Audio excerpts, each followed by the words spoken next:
Yeah, so you could say there's a private and a public dimension to marriage, and we tend to only think of the private one, i.e., what does this do for me?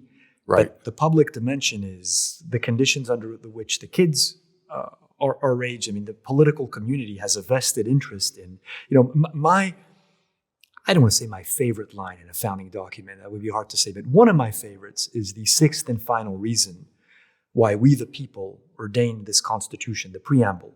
It's to secure the blessings of liberty to ourselves and our posterity. It's this looking forward, thinking intergenerationally, that we are duty-bound to keep this experiment going, this republic that the founder started, that we inherited. There has to be a posterity. And then going back to what we talked about in the last session, the posterity needs to be raised in such a way that they too are capable of enjoying these blessings and transmitting them on. So, the way I always think about it is, we're custodians. We didn't build this country, and we have a duty to ensure that there's a next generation who can keep it going. And that really shifts your thinking from a purely radically individualist, private way of thinking about sex and marriage, introducing this political dimension, if you will.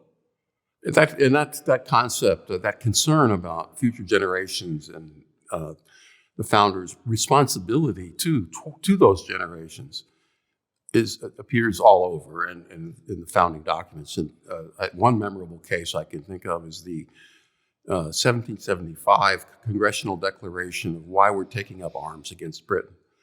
And in that declaration, we would not be able to endure the dishonor and scorn of not handing down to our posterity the liberty that we were born with.